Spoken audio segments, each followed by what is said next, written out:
Hey guys, and welcome back to another FM22 Transfer Guide with me, Rexo FM, where today we are going over 3 signings and 3 sales for West Ham United. A side that have never quite been able to break into that whole European football thing. However, last year they just did, moving up into 6th position, and this year they're not doing too bad either. But in Football Manager, can you turn them into European superpowers and English winners? Potentially, but only if you make the correct signings and the correct sales. That's exactly what we're doing in today's video. So if you are interested in that, please make sure you do smash the like button, as well as subscribing to the Rex FM YouTube channel so you don't miss the daily Football Manager content coming your way with this series, as well as Let's Plays all throughout FM22. Let's jump into it. Let's take a look at how we can improve West Ham, starting with the club vision. What do they want you to do? They want you to play attacking football. They want you to develop players using the club's youth system, as well as signing players under the age of 22 for the future. They don't want you to sign players over the age of 30. So youth is definitely a big thing for this club. But at the same time, they want you to sign high reputation players. With the budget that we have, I don't know if youthful, high reputation players is exactly on the menu, but we'll see what we can do with £8 million to spend. In terms of what they want you to do, in terms of competition success, they want you to reach the first knockout round of the Europa League. They want you to reach the top half of the Premier League. They want you to reach the 5th round and the 4th round of the Cups, and work within the wage budget. I feel like that's all pretty justifiable expectations by the board. However, there isn't much ambition this year to move into Europe, but there is in the future. So we need to make those young signings that are going to be able to establish themselves in the team and have a high reputation right now, apparently. See what we can do with that. But first, we need to make some money because £8 million is not enough. So let's go sell some men. The first player that's leaving the football club is Yarmolenko, a 31-year-old right winger / left winger who was pretty good for a couple of years at West Ham, but unfortunately has declined in recent years and doesn't quite have the ability that he once had in his early years. But the main reason we want to get rid of him is because of those wages. £100,000, not worth a whole lot of money, but definitely going to get you a bit more money on the books, because you're being able to sell him and get rid of all of those wages. He does have a decent amount of okay stats, but at a 2.5-star current ability and at 31 years of age, he's not really going to be competing for those first team spots, with players such as Bowen coming through the ranks, being a bit younger and being able to actually get better for the future. Despite the fact that Yarmolenko does beat him in a couple of statistical ways, we can see that there isn't a whole lot in it, and a 24-year-old in comparison to a 31-year-old is definitely going to have a clear winner for me. Even a youngster who's on the bench like Ben Rama, who we do compare him to, we can see, if I can actually get Yarmolenko up in there. Again, although there is a bit more going towards Yarmolenko, the fact that Ben Rama actually has a bit more time on his side and potentially a wee bit of potential, despite the fact that it's not saying he has a whole lot, means that Yarmolenko should probably be the man to be sold. And it is unfortunate, but with £100,000 worth of wages, I think it's very justifiable. In this save, he has somehow stayed in the Premier League and moved to Burnley for just £2.1 million, which is actually a pretty decent fee for his current valuation. Not a very decent fee, general profitable margins in terms of how much we sign him for. But as we said, now he has moved all the way down to £45,000 per week, and that entire £100,000 is off our wage bill, and it gives us a lot more room to manoeuvre within the transfer window. The next player that's leaving the club is someone that looked like he could be very good at a younger age, but in real life has never reached that potential. It is Arthur Masuaku, worth between £6 and £6.6 million, being brought in for £6 million quite a number of years ago. As I said, looking like a very good signing all the way back then, but now just 2.5-star current ability, fairly okay stats, but not your best left back at the club. Aaron Cresswell playing incredibly well in real life, despite the fact that he is a bit older. I'd say he should be that man to lock down that left back position. Ignore the fact that he's unhappy. He's not generally unhappy. I tried to offer him out at one point, so that's why he's slightly unhappy. But we can see that there isn't a lot in it, but Cresswell does have a wee bit more ability. and definitely has that experience and that leadership in the West Ham ranks. So Masuaku is a man that I'm personally going to be selling and hopefully looking to replace in the transfer window. In this save, he's gone over to Shakhtar to earn a bit of money, and he's been sold for £6.5 million. So a very good fee for that man, especially considering the fact we're not going to be playing him a whole lot. He's just going to be a rotation option. And there is a youngster rising through the ranks by the name, sorry, you might be seeing some of the players that we sign here, Ben Johnson rising through the ranks, who was able to play in that left-back position and has a bit more of a potential than any of the players like Masuaku. So I think he's definitely going to be the one I'd be playing as a reserve left-back instead of Masuaku. I think this is a good sale. And the final player that's being sold is Angelo Ogbonna, which in real life I think would be a terrible decision for West Ham because of how well he's doing at this current point in time during the season. But in Football Manager, with players like Diop as your reserves, I don't see any reason why you wouldn't be trying to phase Ogbonna out and get Diop into your starting lineup week in, week out. You have plenty of centre-back options here with Ogbonna, Zouma, Diop and Craig Dawson. So with Ogbonna being the oldest of the bunch and worth a fairly decent amount of money for his age, I think he's the clear man to sell for me. 6.8 to £9 million is a very tidy fee, and at 33 years of age, he's going to start declining very soon. So for me, Ogbonna's the man that gets the chop.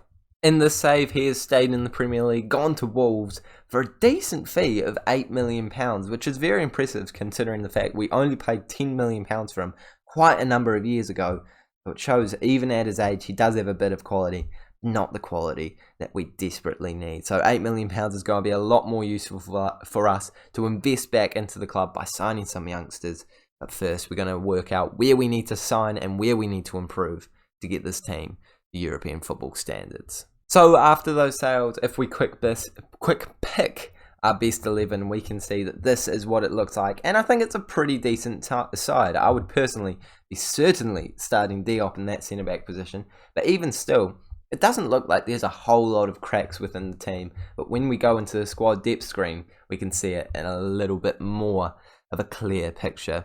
Especially that striker position with Vlasic, Bowen and Benrahma being your only backups for an aging Antonio. This is a crucial position to strengthen for the future for West Ham United. And I don't even think I need to say anything more than that to highlight the fact that a striker is definitely going to be one of the signings we're bringing in. On the left-hand side, you've got Vlasic, as well as Fornals, Bowen, Benrahma and Lanzini able to play in that position, as well as in the cam position, just about the exact same players doing the exact same job. However, on the right-hand side, it gets a little bit more interesting with Bowen, Vlasic, who should be starting in your central attacking midfield spot, and Benrahma only being the only players to be able to really lock down that position, as the rest of the other ones don't know quite how to play that position. So I think having a bit more quality over on that right hand side would be very handy for the potential future of this football club, but not nearly as desperate as the striker position. In central midfield, I think they're absolutely blessed to have Soucek and Rice, as well as a couple of other players here and there that can do a decent job in that position. So not as pressing as other positions, but could definitely be a place to improve the bench for the future. For the right back position, you're locked down for many years to come, as Coufal is one of the best right backs at this current point in time, as well as Johnson coming through the ranks to be able to do a really good job, and Fredericks even being a decent reserve backup for them, and potentially being a man you might want to sell for the future. In the centre back position, however, though, because I have sold Ogbonna, now your only options are Zouma, Coufal, and it's not even showing him there, Diop and Craig Dawson. So those three are not bad options at all. Sorry, four are definitely not bad options at all. But I think you need to get a more of a youthful one to be able to come through the ranks, do a decent job. As we all know, Declan Rice is going to be your central midfielder.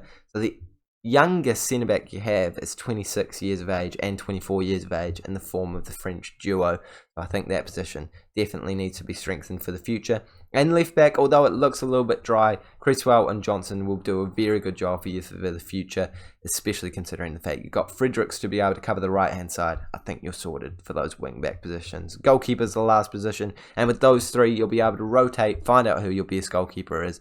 Potentially a position you want to improve upon in the future, but for now, I think Fabianski and Areola will do a decent job for you. So going over that once again, getting a striker is crucial. A right winger for the future could be a decent position as well as central midfield and your centre-back position to be able to strengthen your squad with youth, just like the board wanted you to do. So let's go into the market, let's find what we can find, and let's sign some players. The first player that we've bought in is a youngster coming up through the ranks. I'm not even going to try and say that first name, but I will give the second name a crack. Raspadori. That's actually not too hard to say. 3-star current ability, 4-star potential ability, a striker, a left winger, and a cam, so able to lock down those positions for many years to come. Either footed, and did I mention 21 years of age? But the best part is we only paid £10 million to get him here. It could eventually rise to £24.5 million if he plays 50 games for this football club. I don't see any reason why he wouldn't. With those stats across the board looking like a very good striker, what a backup for Antonio this man is going to be. Could even be starting ahead of him at this current point in time, depending on what you prefer. But with the ability, with the price, this man is an absolute bargain for any saving football manager, but definitely for the West Ham one, considering the fact that you need that young striker, and this man, the Italian man, is going to do exactly that.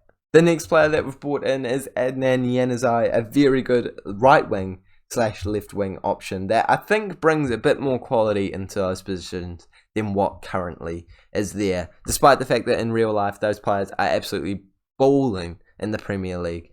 This 3-star current ability man has the stats to be able to be a world-class winger in this game and has a bit of room to improve at 26 years of age and comes in for the cut price of just £5.5 million. Could eventually rise 10.25, but even that, of course, is an absolute bargain. What a man this man is, coming in for such a cheap price, being able to play on either wing. He's going to do a great job for you, and having experience in European competitions with Real Sociedad as well as Manchester United and I guess Borussia Dortmund, I think that is absolutely brilliant to bring into these West Ham ranks. So I think Adnan Januzaj is a brilliant signing for you. And last but not least, you've got your new centre back, and it is Kalulu. And I think one of the best things about this man is that he is versatile, being able to play in that right back and centre back position. One of the other best things about him is the fact that he's 21 and has a 5-star current, a potential ability, 3-star current ability, and was brought in for just £7.5 million. Could eventually rise to 15 mil, but even that, of course, is a bargain for this youngster who's only going to get better, already worth a lot more than that, and able to lock down that centre-back position for many years to come, being another French option in there, as well as being able to play in the right-back position. For that, I reckon I would suggest training Ben Johnson as a left back, so that you do have two up-and-coming brilliant wide players, and I think that you'll be able to lock down those positions for years to come, not needing to worry about them with Coufal and Cresswell getting a wee bit older. So now that we've done all those signings and we pick our best 11, for some reason it doesn't include any of my players, but if I was doing the save, I would certainly be starting Januzaj out on that left-hand side, getting Johnson into the starting lineup as soon as I can in that left-back position, but not needing to push him in too quickly. Kalulu definitely able to start as that centre-back next to Zouma, and the new striker up top definitely going to be able to start instead of Antonio if you want. But Antonio, of course, being a world-class striker, able to do a very good job there for many years to come in Football Manager, but with the potential of that young man, I think I know who I'd be starting personally. If that was helpful to you, please make sure you do smash the like button, as well as subscribing to the FM YouTube channel so you don't miss more daily Football Manager content with transfer guides and Let's Plays. Let me know down in the comment section below who you want me to do a transfer guide with next. Leeds and Bayer Leverkusen are coming up next. Let's get some more to add to the list. Thanks so much for watching once again. I'll see you all later.